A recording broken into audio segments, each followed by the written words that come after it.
안녕하십니까, 신종훈 교수입니다. 1주차 재택수업 두 번째 시간이죠. 두 번째 시간에는 이 수지의치 제작 과정에 여러분들이 올린 이 질문 답변해 보도록 하겠습니다. 총이치 기공학 다시 한번 물어볼까요? 총이치 기공학 어떤 과목이죠? 무치하게 인공대치물의 이 틀니를 한자 구강의 기능과 신미로 회복시켜주는 과목이 총이치 기공학이다. 이 정도는 이제 여러분들이 전공을 하는 학생의 입장에서 남들에게 자신있게 자기의 전공 과목에 대한 개요적인 범위는 설명할 수 있어야 되겠습니다. 이제 세상은 내가 알고 있는 지식을 머릿속에 넣고 있는 것이 아니고요. 가감하게 내가 알고 있는 내용을 다른 사람, 이제 소셜이라고 하는 세상에까지 널리 자신있게 발표할 수 있는 이러한 역량이 있는 분들이 앞으로 세상을 리더할 겁니다. 자, 총이치 기공학 정리 한번 해보셨죠? 그리고 이제 총이치 기공학이란 다시 물어봅니다. 이제 여기에서는 신종우 교수가 총이치 기공학 뭐다라고 얘기하는 것보다는 여러분들이 한번 답해 볼까요? 총이치 기공학이 뭘까요? 네, 한번 시작해 보겠습니다. 저는 들리지 않지만 여러분들 큰 소리로 교실에서 하는 것과 같이 총이치 기공학이 뭔지 한번 크게 이야기해 볼까요? 네, 잘하고 있습니다. 네, 좋습니다. 이렇게 해서 이제 이 총이치 기공학의 1주차의 큰 개요, 총이치라고 하는 과목이 뭔지, 이 과목을 왜 배워야 되는지, 왜 배워야 될까요?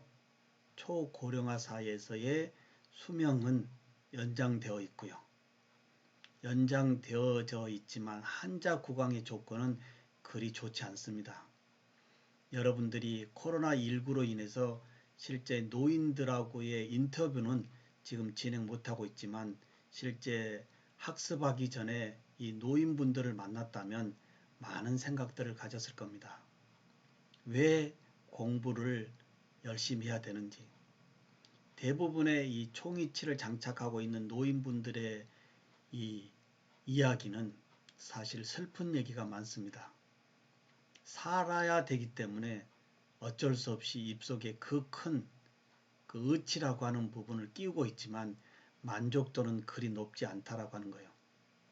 아프고 잘 빠진다고 하는 부분, 여러분들 이러한 노인분들에게 열심히 공부해서 최고의 틀니를 최고의 이 선물로 제공해 주는 여러분들이 되었으면 합니다. 그러기 위해서 우리는 열심히 공부해야 됩니다. 자신 있죠? 그 조건 신종우 교수가 충분하게 여러분에게 서포트 할 수 있습니다. 믿고 같이 가보도록 하겠습니다.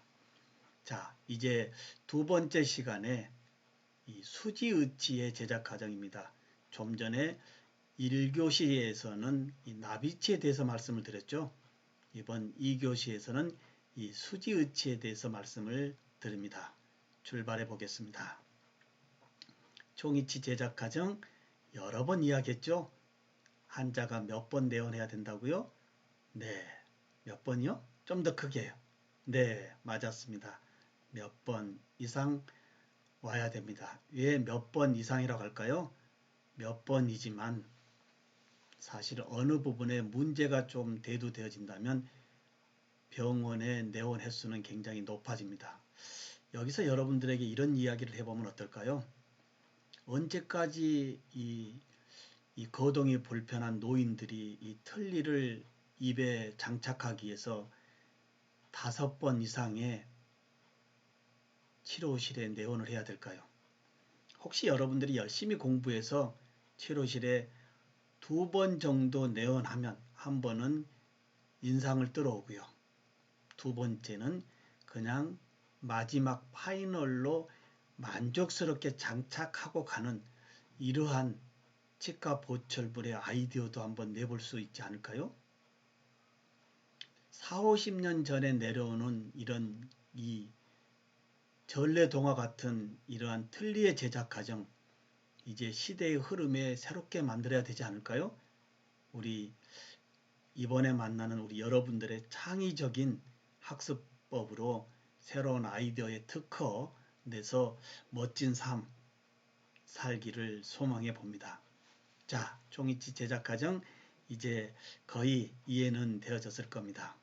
여기에서 치료실 과정, 기공실 과정이 세분하게 여러분들이 인지가 되어져야 된다고 하는 거. 이 부분이 이해되지 않고 이제 다음 주 2주차, 3주차, 4주차로 진행한다라고 한다면 굉장히 혼란스럽습니다. 왜 그럴까요? 우리가 예를 들어 부산을 간다라고 한다면 부산을 가기 위해서 열차표에 티켓팅해서 어느 역전에서 타고 부산까지 도착하는데 몇 시간이 걸리고 이러한 전체적인 여행의 이 시나리오를 알지 못하면 부산 도착할 때까지는 굉장히 답답하지 않을까요? 네, 이러한 맥락으로 신종우 교수가 세부 이 과정 들어가기 전에 계속적으로 총이치의 전 제작 과정의 줄거리에 대해서 여러분하고 반복적으로 우리가 학습을 할 겁니다. 총이치 전 제작 과정 이제 이야기해 볼 수 있나요? 예, 총이치 전 제작 과정이 어떻게 이루어지는지 환자가 치료실에 내원해서 장착할 때까지 그 스토리를 자신 있게 이야기해 보는 것이 1주차 수업에서의 학습의 목표입니다. 자, 여러분들이 올린 그 질문 또 한번 찾아가 볼까요? 자, 오늘은 2교시에는 이제 수지의치의 아크릴 파트입니다. 왁스로 만들어 놓은 틀니가 환자 구강에서의 시적 시 양호합니다. 굉장히 만족합니다. 치과 의사와 환자의 이 만족도, 이대로 씹었으면 좋겠다라고 하는 이 노인분의 말씀, 그 왁스로 된 틀니를 이제 마음대로 씹을 수 있게끔 아크릴의 수지로 만드는 이 세컨 파트를 질문의 답변으로 진행해 본다 이겁니다. 오해지 학생의 질문 한번 또 볼까요? 많은 질문이 올라와 있는데요.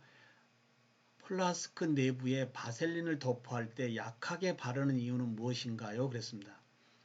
여기 메모하기 전에 이 플라스크 내부에 바셀린, 여러분들 바셀린의 특성 알고 있죠? 또 우리가 일상에 많이 사용하고 있지 않습니까?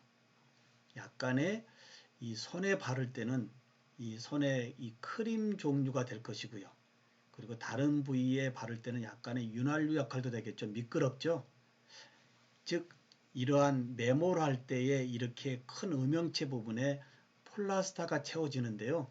이 플라스타라고 하는 석고 매몰제는 후에 다시 이제 이 플라스크 내에서 빼내야 되는데 여기에 이 매끄럽게 약간 바셀린을 발라주면 좀 더 쉽게 빠져나올지 않을까요? 예, 이런 맥락으로 약하게 발라주는 것이지 오히려 가다하게 발라주면 작업 과정 중에 플라스크 내부에서 이 매몰제 모형이 빠져나오는 이런 문제가 발생되기 때문에 약간의 윤활유 역할에 아주 가볍게 아주 약하게 매몰제가 이 커버되어지는 모든 부분은 바셀린을 도포해 줘야 되겠습니다. 두 번째 오해지 학생의 질문, 매몰 과정 1차에 언더컷이 없어야 하는 이유는 무엇인가요? 그랬습니다. 이 플라스크의 이 나비치를 이제 매몰을 했습니다. 자, 매몰이 끝난 부분인데요. 이 나비치를 제한 석고로 지금 다 묻었는데요. 이 부분이 혹시 매끄럽지 않고 약간 울퉁불퉁 언더컷이 있다라고 한다면 2차 매몰제가 다시 여기로 채워질 텐데 2차의 매몰제가 1차의 매끄러운 부분과 서로 이렇게 깨끗하게 이렇게 경계 어떤 언더컷 없이 잘 떨어질 수 있게끔 하기 위해서는 어떻게 될까요? 이 부분을 언더컷이 없이 매끄럽게 해줘야만이 2차 파트가 2차 파트의 석고가 다시 올라간다 하더라도 예, 기계적으로 서로 어떠한 이 언더컷이 발생되지 않고 서로 이렇게 매끄럽게 만나있기 때문에 다음에 플라스크를 열었을 때에 안에 훼손 없이 쉽게 열릴 수 있도록 언더컷 없는 이러한 1차 매몰이 굉장히 중요하다 이겁니다. 그리고 레진 분리제를 왜 따뜻할 때 도포해야 하나요? 그랬습니다. 자, 지금 레진 분리제를 도포하려고 하는데요. 플라스크 내부가 지금 이런 형상이 되어 있네요. 여기까지 어떤 과정으로 여기까지 왔을까요?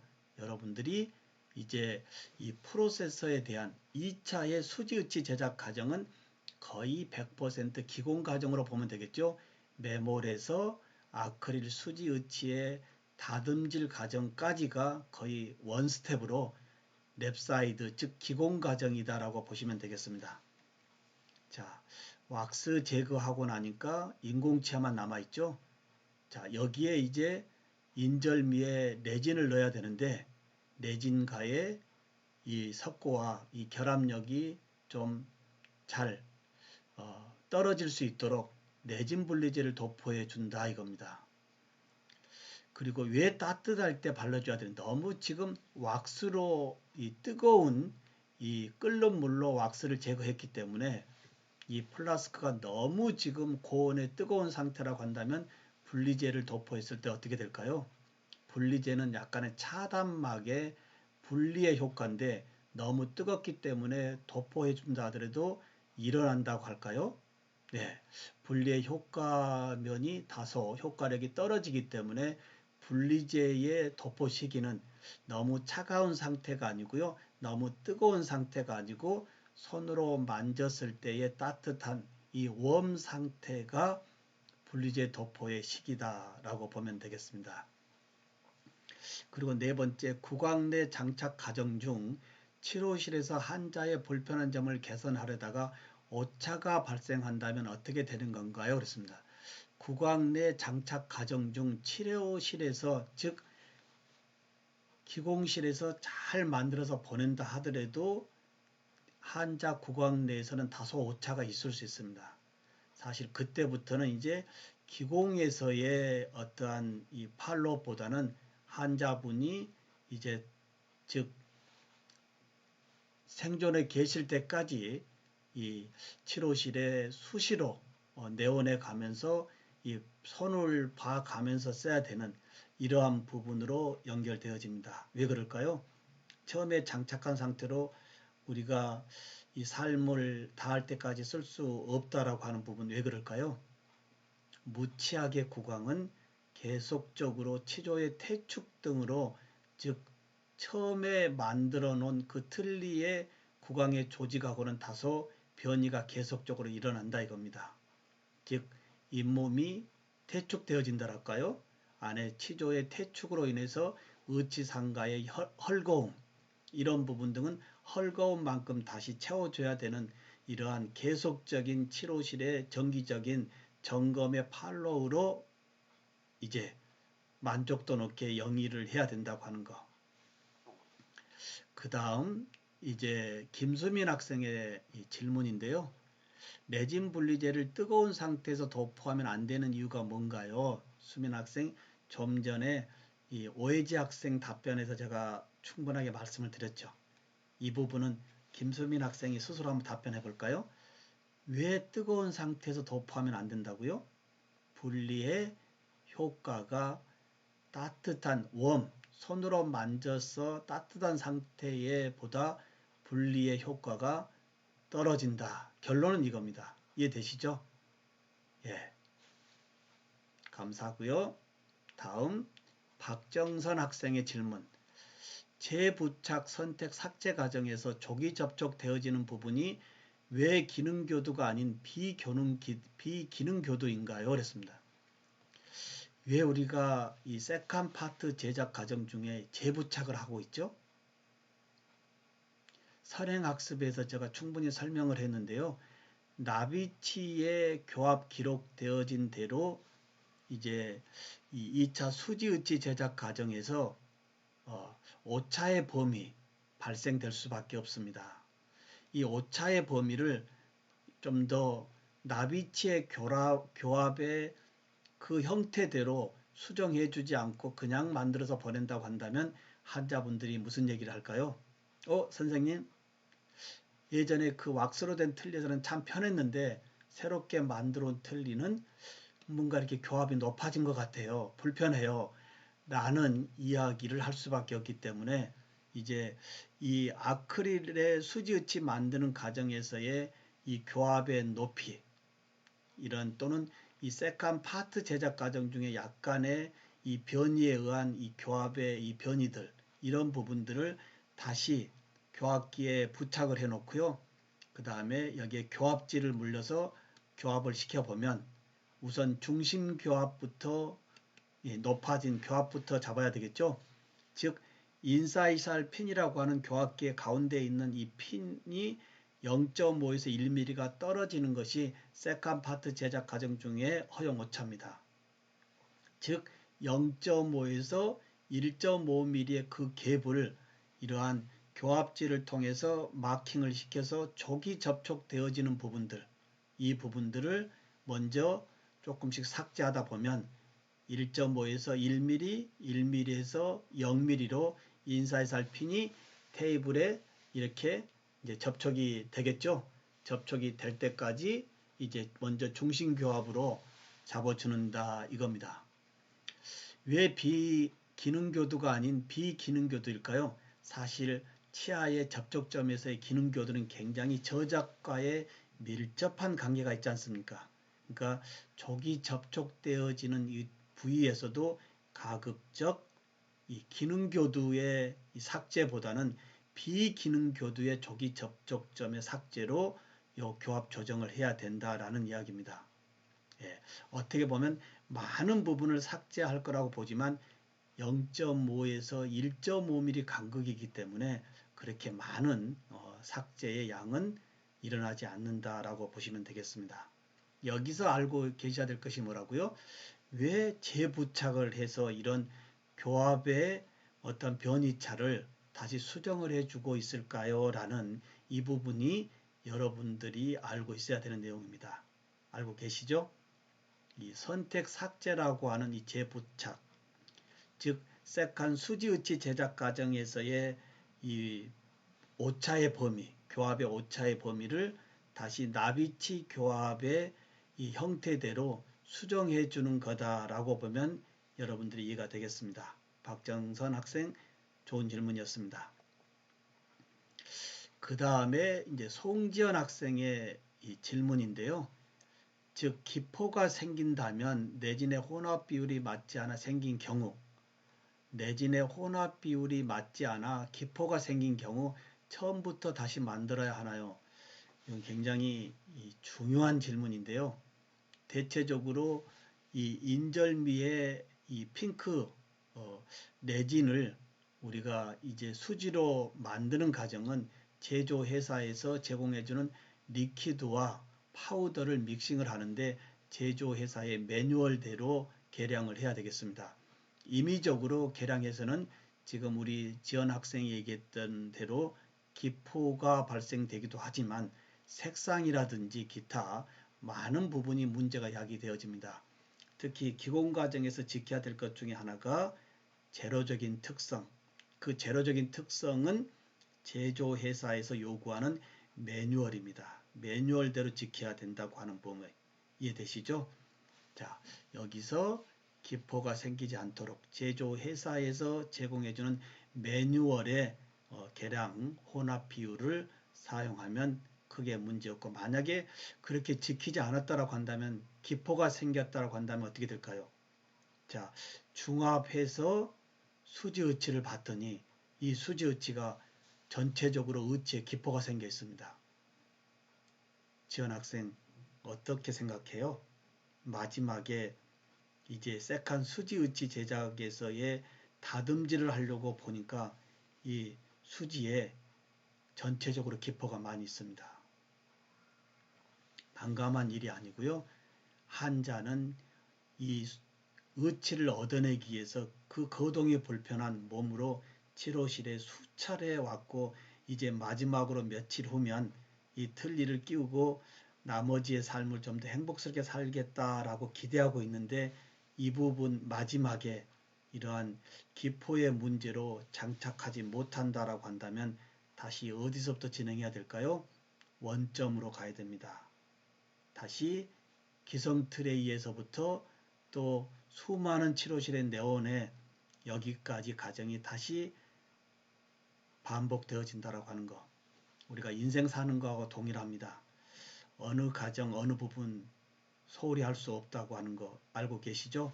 여러분들 대학에 왜 오셨습니까? 진짜 훌륭한 치과 기공사 되기 위해서 오셨지 않습니까? 훌륭한 치과 기공사가 되기 위해서는 일반적인 노력으로는 되지 않습니다. 여러분들 신한대학에 입학할 때 여러분들 이 면접 시에 치기공과 왜 오셨습니까? 라고 제가 물어봤습니다. 꼭 와야 된다고 때를 쓰듯이 신한대학에 와야 된다고 했습니다. 그 소망으로 이제 남은 3년 동안 열심히 공부해서 이 최고의 치과 기공사로 이 글로벌 시장에 한번 당당하게 한번 나가보시라 이겁니다. 그 나갈 수 있도록 신정우 교수가 서포트할 수 있습니다. 너무 좋은 질문이고요. 그 다음에 이제 이채훈 학생의 질문. 플라스크 내부에 충격을 가하지 않고 쉽게 분리할 수 있게 도와주는 윤활유 역할인 바셀린을 대체할 만한 재료가 있나요? 우리 채훈이 학생은 굉장히 창의적인 생각이 많은 것 같아요. 많은 일반적인 사람들은 그냥 있는 그대로 왜 그렇게 하나 보다라고 그냥 답습을 하고 있지만 우리 채훈이 학생의 질문은 뭔가 다른 대체제 이런 물질을 쓰면 어떨까요? 라는 부분입니다.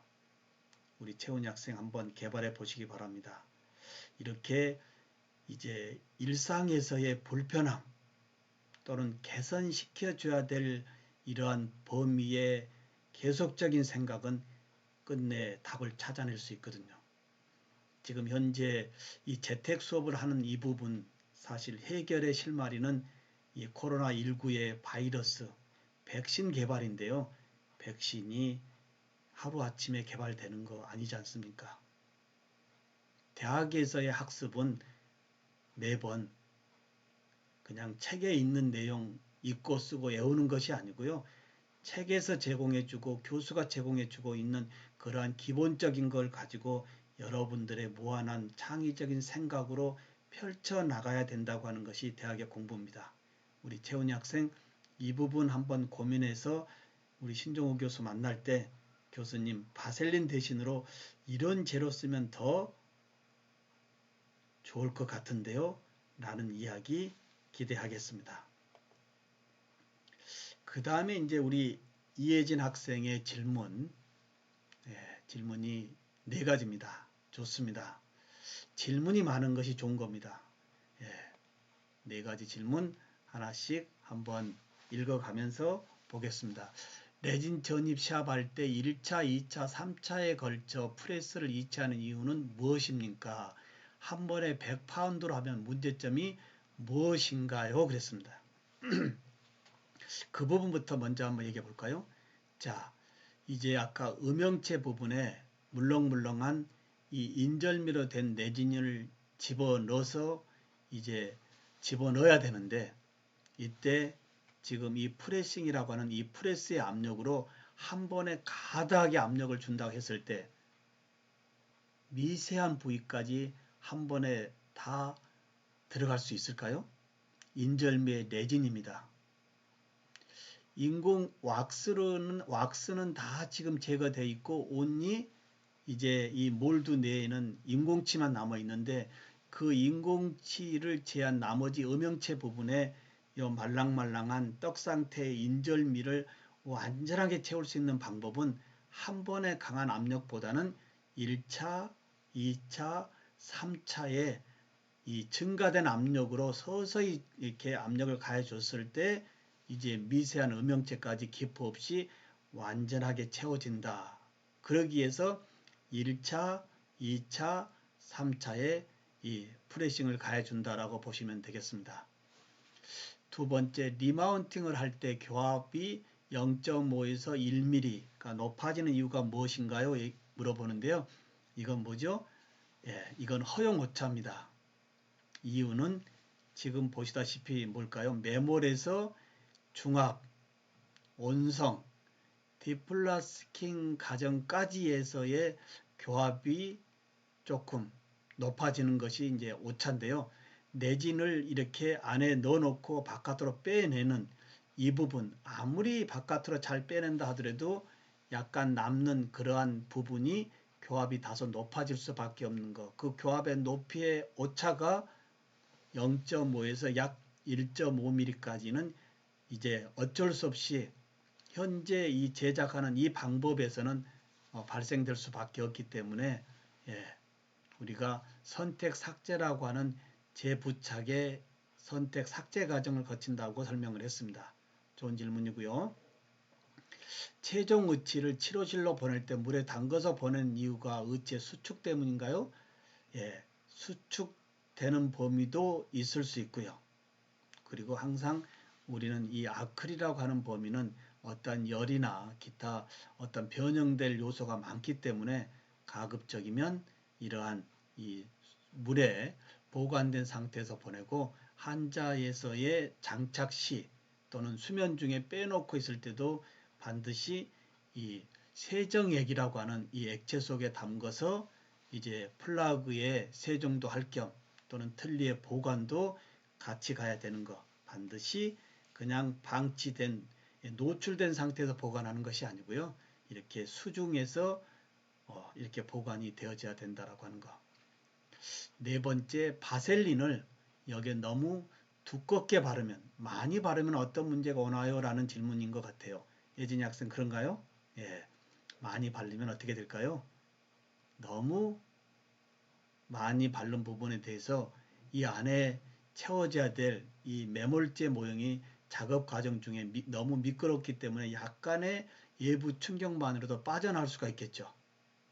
그러니까 가다하게 바르는 것보다는 이제 작업 과정이 다 끝난 다음에 이 플라스크에서 빼낼 때 약간의 이 충격만으로도 쉽게 빠질 수 있게끔 가볍게 발라달라 이 얘기입니다.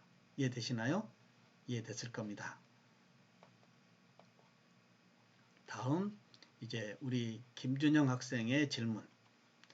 매몰하기에 앞서서 나비치 모형을 물에다 침수시키는 이유는 무엇인가요? 그랬습니다. 자, 매몰하기 위해서 플라스크도 준비했고요. 그 다음에 이 지금 나비치 모형을 이 플라스크 내에 넣고 이제 매몰을 하는데 매몰제는 이미 물하고 섞어서 하기 때문에 상당히 수분이 함유되어진 매몰제지 않습니까? 근데 이 모형은 이 나비치 제작에서 오늘 여기까지에 이미 제작된 상태가 오래되었기 때문에 이미 건조되어 있습니다. 건조된 모형이 이 1차 매몰제하고 만났을 때에 매몰제의 수분을 건조된 모형에서 이제 어떻게 될까요? 빼앗아 올 수밖에 없지 않습니까? 그러면 제로의 특성에서의 매몰 과정에서의 여러 가지 문제점들이 나타나기 때문에 이제 1차 매몰제의 수분의 흡수를 차단하기 위한 모형의 물에 약간 이렇게 침수시켜 주라 이겁니다. 이때도 너무 오래 침수시키면 어떻게 될까요? 모형에 가다한 이 침수가 되어지면 또 강도의 약함으로 발생될 수 있지 않습니까? 이해되실 거라 생각합니다. 준영 학생. 그 다음에 이제 수빈이 학생이요. 교합압이 생기는 이유가 무엇인가요?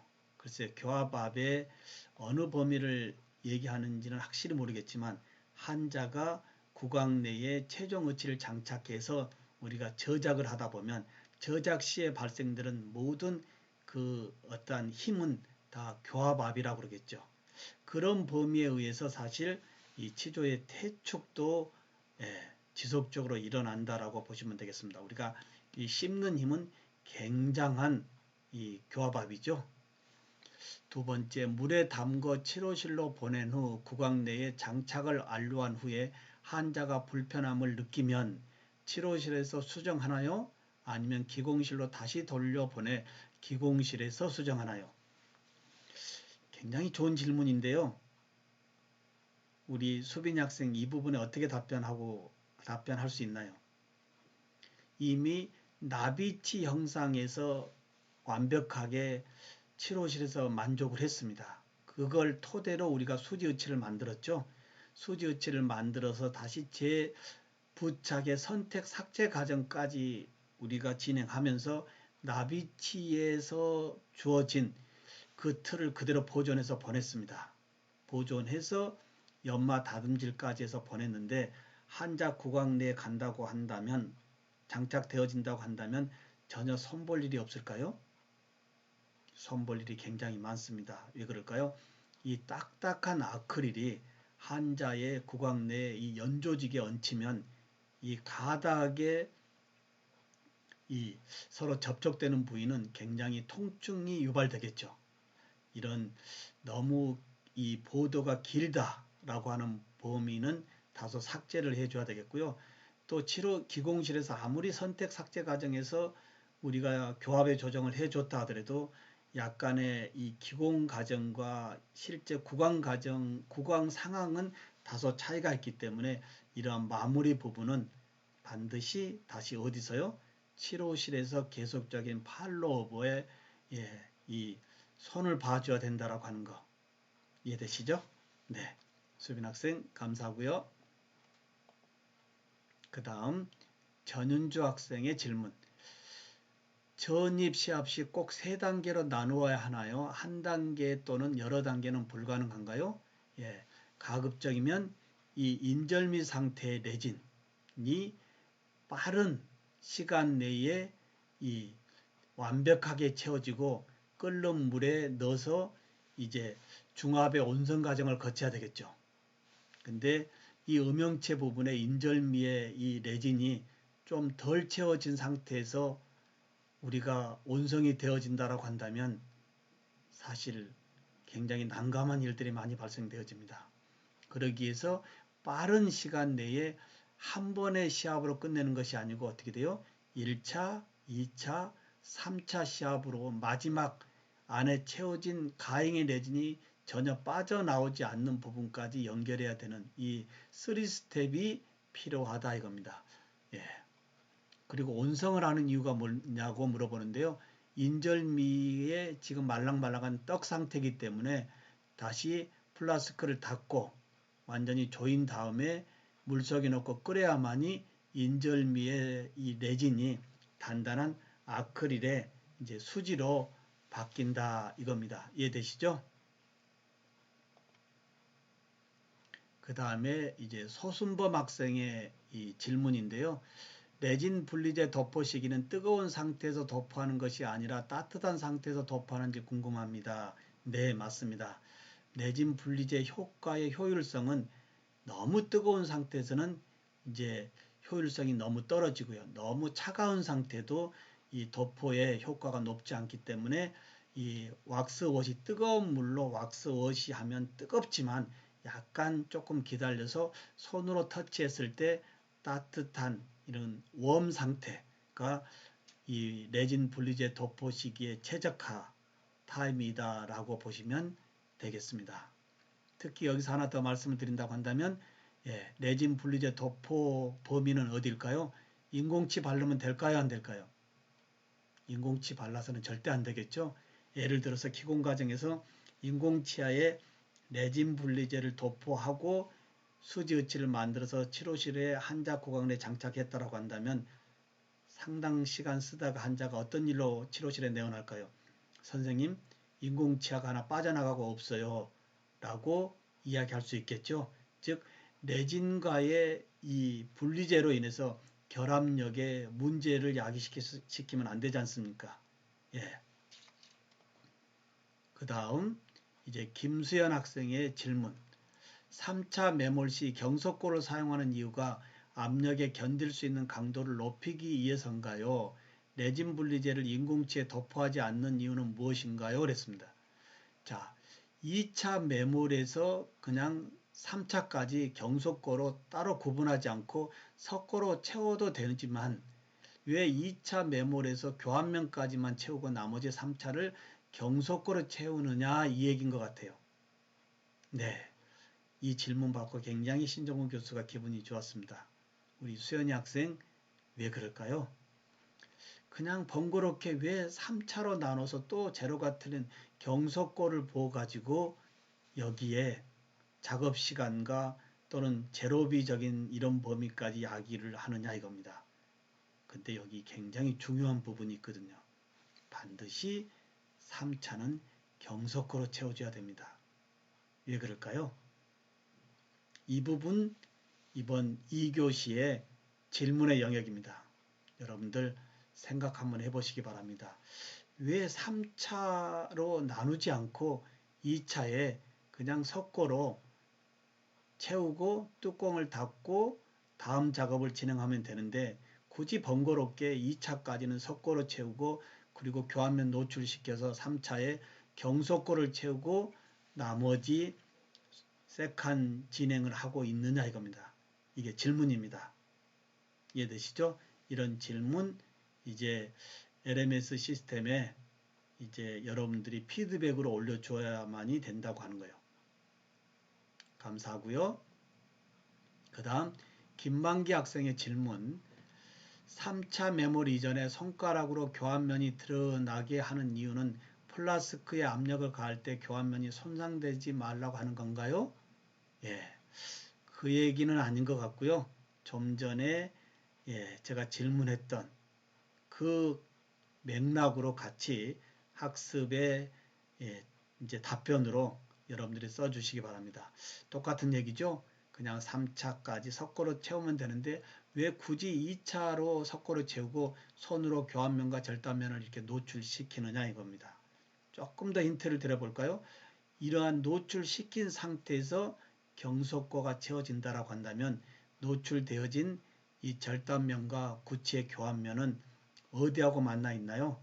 석고가 아닌 경속고하고 만나겠죠.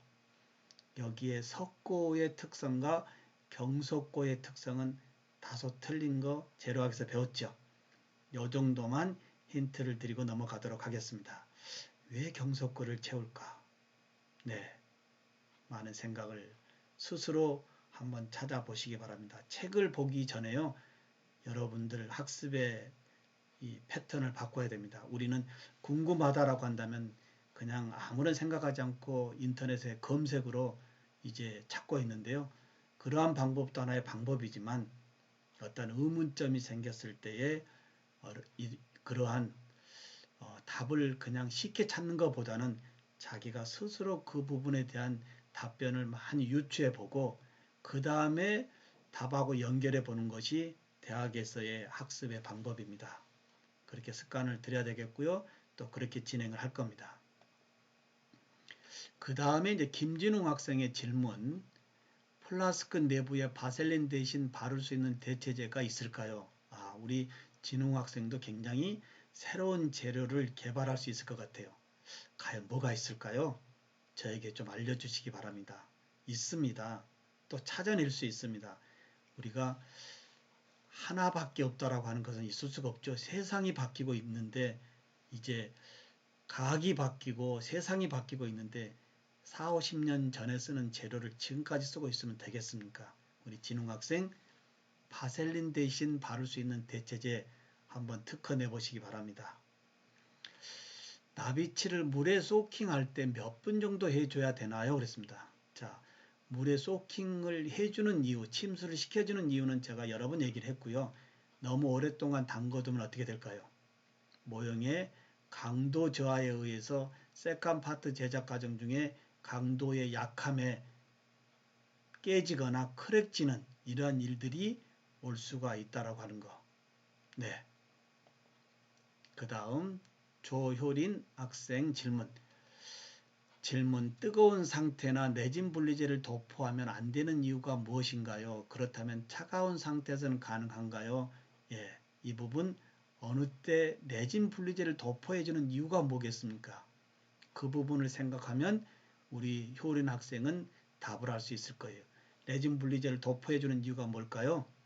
이제 이 음영체 부분에 인절미의 이 아크릴, 이 레진이 채워져서 중압의 온성 과정에 뜨거운 중압의 이 물의 온성 과정으로 이제 아크릴로 만들어지는데 아크릴로 만들고 난 다음에 여기서 빼낼 때 석고가 아크릴에 너무 많이 붙어서 제거하는데 많은 불편한 이 시간이 길어지고 불편합니다. 그래서 이제 온성 후에 이 어치상에 이 매몰제라든지 이런 석고가 들러붙는 것을 막을 수 있게 하기 위해서 분리제를 도포한다. 그러면 어느 때 도포하는 게 제일 좋겠느냐 이겁니다. 너무 뜨거우면 이 차단막의 분리 효과가 떨어지겠죠. 너무 차가워도 잘 도포되지가 않겠죠. 그러면 어느 때요? 손으로 만질 수 있을 정도의 따뜻한 웜 상태가 제일 좋은 분리제 도포 시기다. 그 다음에 이제 서재현 학생의 질문인데요. 마지막에 완성된 수지 의치를 보관 용기에 물을 담아서 치료실로 전달한다고 하셨는데 왜 물을 담아서 전달하나요? 우리 서재현 학생 미안합니다만은 이 앞에서 여러 번 얘기했기 때문에 이 제로적인 특성 때문에 반드시 물에 약간 함유되어진 상태에서 보관해야 된다고 하는 거. 그리고 의치상 레진 전입에서 상함과 하함에 셀로판지를 넣는다고 했는데 셀로판지를 실수로 넣지 않을 경우 어떻게 되나요? 그랬습니다. 자, 한번 보실까요? 자, 인절미에 레진 넣어놓고 셀로판지를 넣고 이제 상함을 닫았습니다. 그러니까 하함과 상함 사이에는 이 셀로판지에 의해서 지금 서로 분리가 되어 있죠. 만약에 우리 지금 재현 학생 얘기대로 셀로판지를 넣지 않고 그냥 닫아놓고 프레싱해서 압력을 가하면 따로 분리를 할 수 있을까요? 없을까요? 지금 보시다시피 압력에 의해서 안에 너무 많은 부분이 바깥으로 빠져나오고 있는데 만약에 이 셀로판지로 차단을 시키지 않았다고 한다면 이 안에 가행에 내지는 채워진 채로 바깥에 있는 것은 제거할 수 있지만 안에 있는 부분은 채울 수가 빼낼 수가 없지 않습니까? 즉 제거할 수가 없다는 이야기죠. 그러면 지금 셀로판지가 있기 때문에 한번 1차 시합을 주고 난 다음에 열어보니까 어떻게 될까요? 가행에 내진 부위는 셀로판지를 치우고 다시 가행에 내진 제거하고 다시 셀로판지 끼우고 다시 2차 프레싱 그리고 3차 마지막 더 이상 가행의 내진이 빠져나오지 않는 상태라고 했을 때는 이 셀로판지를 넣어서는 절대 안 되겠죠. 그때는 셀로판지를 빼고 상함과 하함을 완전히 결합신 상태에서 온성의 이제 이 중합 과정으로 진행해야 된다고 하는 거 상당히 좋은 질문입니다. 이 셀로판지 반드시 1차 시합, 2차 시합까지는 사용을 해서 가행의 레진이 이제 가행의 레진을 제거할 수 있도록 이 분리의 차단의 효과를 셀로판지에서 제공을 해줘야 된다라고 하는 겁니다. 이건희 학생 이제 질문인데요. 질문이 6개입니다. 1차 플라스킹에서 굳이 묽은 석고를 사용하는 이유가 있나요? 보통 혼수비의 석고로 작업하기에는 시간이 부족한가요? 즉 1차의 이 부분 사실 플라스타는 경석고보다는 약하죠. 근데 이 1차 작업 과정에서의 이 빠른 시간 내 석고는 경석고보다 사실 세팅이 좀 더 빠르죠. 너무 빨리 좀 진행되어진 부분을 조금 지연시키기 위한 과정, 사실 혼수비를 너무 내려서는 안 되겠죠. 또 강도가 문제되어지기 때문에 조작의 이 손에 어떠한 이 조작의 능력에 따라서 조금 숙련되어졌다라고 한다면 굳이 혼수비를 내릴 필요는 없겠죠. 그러나 약간의 비숙련되어진 상태라고 한다면 1차 매몰 과정에서 약간의 시간적인 이 피로 부분 때문에 약간 묽게 해서 진행하면 조금 더 성공적으로 1차 매몰을 언더컷 없이 깨끗하게 진행할 수 있다라는 이야기입니다. 다시 말씀드려보면 굳이 혼수비를 내릴 필요는 없다라고 하는 거. 모든 혼수비는 그 재료의 특성에 맞게 사용하는 것이 원칙입니다. 2차 두 번째 질문. 2차 플라스킹에서도 묽은 석고를 사용하는 건가요? 1차, 2차까지 이제 플라스타를 사용하고요. 단 3차에서만 경소골을 씁니다. 왜 3차에서 경소골을 쓰냐고요? 좀 전에 질문으로 남겨놨죠? 예, 한번 생각해 보시고요. 그리고 세 번째, 보일아웃 과정에서 스팀을 사용하여 제거한다 하였는데 인공치에 영향이 가지는 않나요? 자, 이제 끓는 물 속에 이제 넣고 온도를 가하니까 안에 내부에 이 나비치가 연화되어지면서 1차 메몰에서의 언더컷이었기 때문에 쉽게 분리가 됐죠. 그래서 끓는 물로 이제 세정을 한 다음에 이 스팀으로 미세한 왁스의 잔류 부분을 다 제거하는데 이때 스팀의 이 압력으로 혹시 음영체에 박혀 있는 인공치아가 좀 이렇게 좀 빠져나갈 수 있는 요인들이 발생하기 때문에 굉장히 주의 깊게 진행을 해줘야 됩니다. 그리고 네 번째, 교학기 재부착 전 의치의 사진을 보면 상악과 학이 다르던데 왜 다른 건가요? 구분은 어떻게 하나요? 그랬습니다. 교학기 재부착 전 의치의 사진을 보면 상악과 학이 다르던데 그건 어떤 그림인지 모르지만 상악과 학의 의치상의 색상이 달라지서는 안 되겠죠.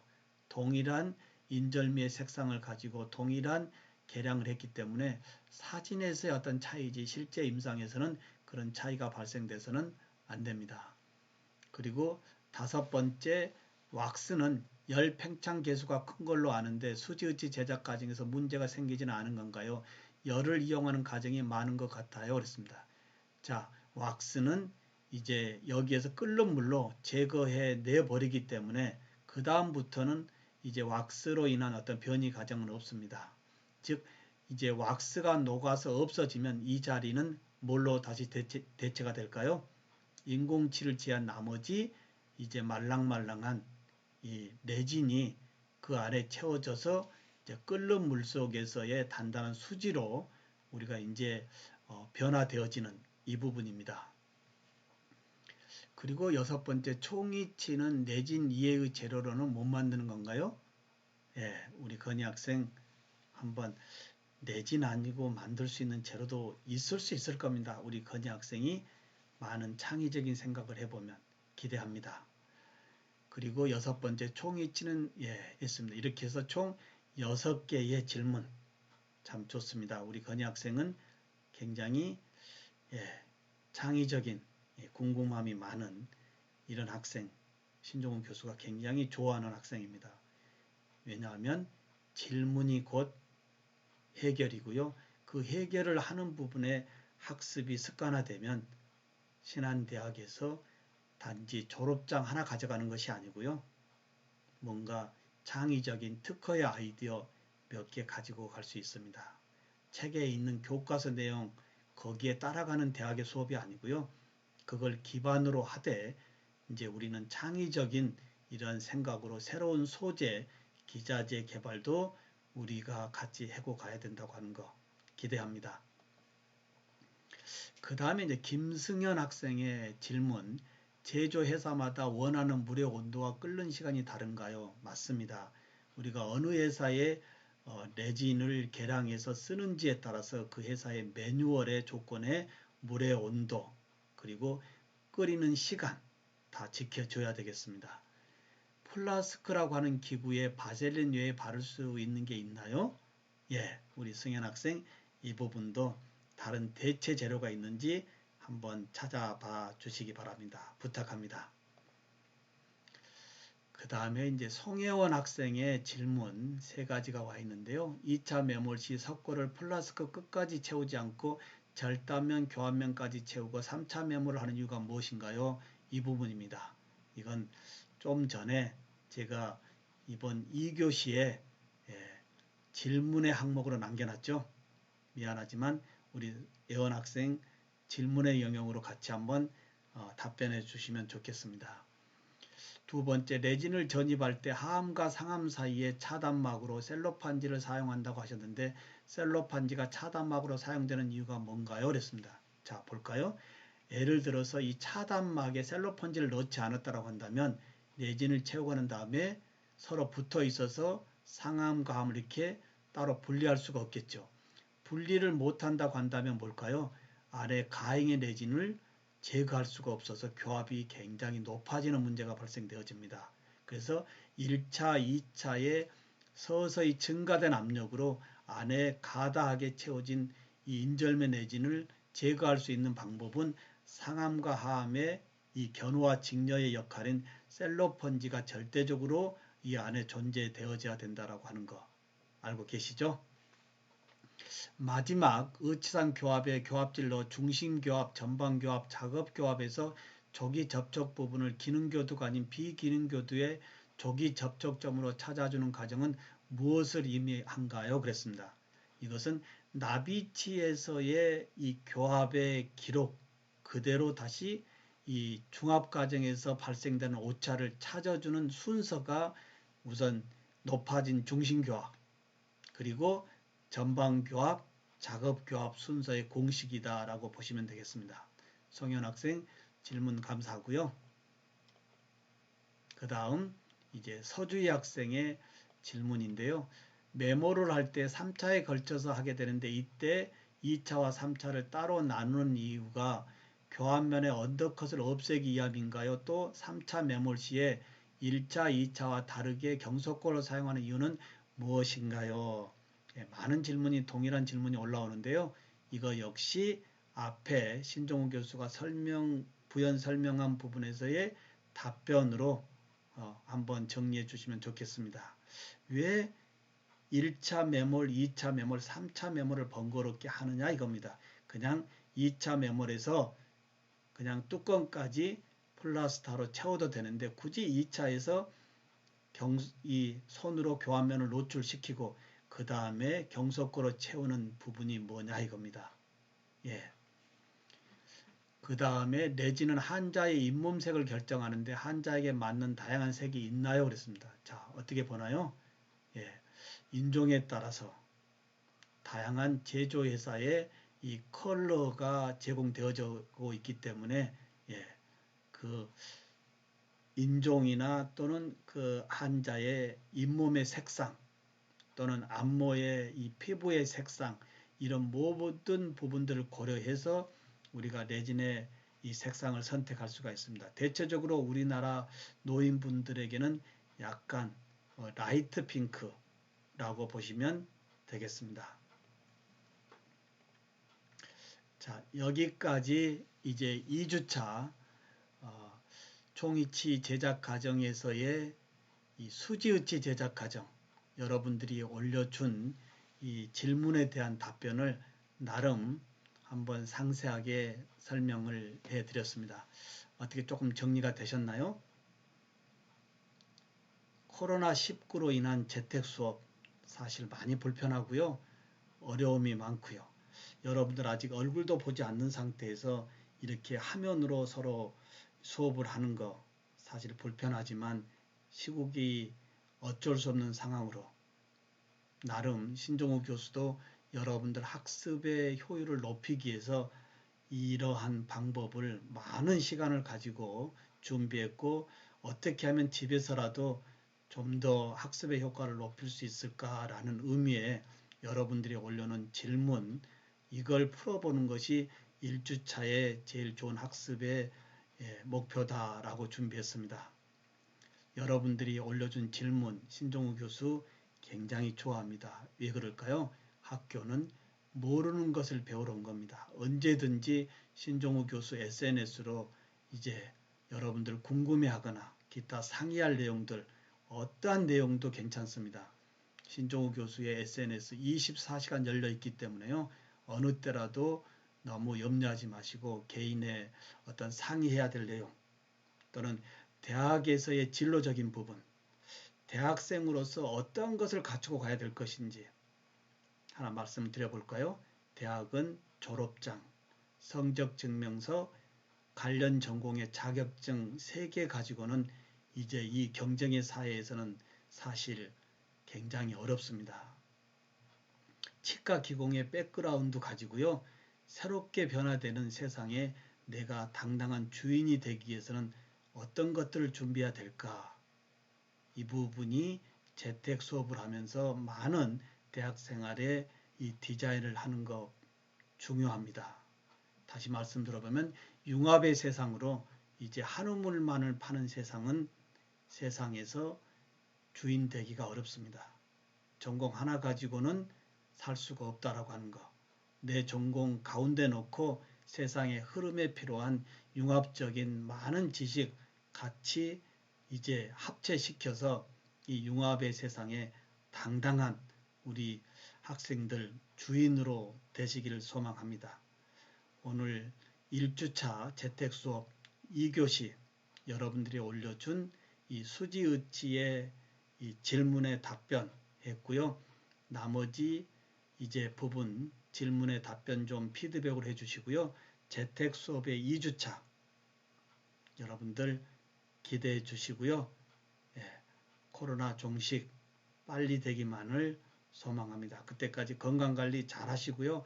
한 분이라도 이 코로나에 어떤 문제 되지 않도록 건강관리 잘 하시고 2주차 재택수업 온라인에서 다시 만나도록 하겠습니다.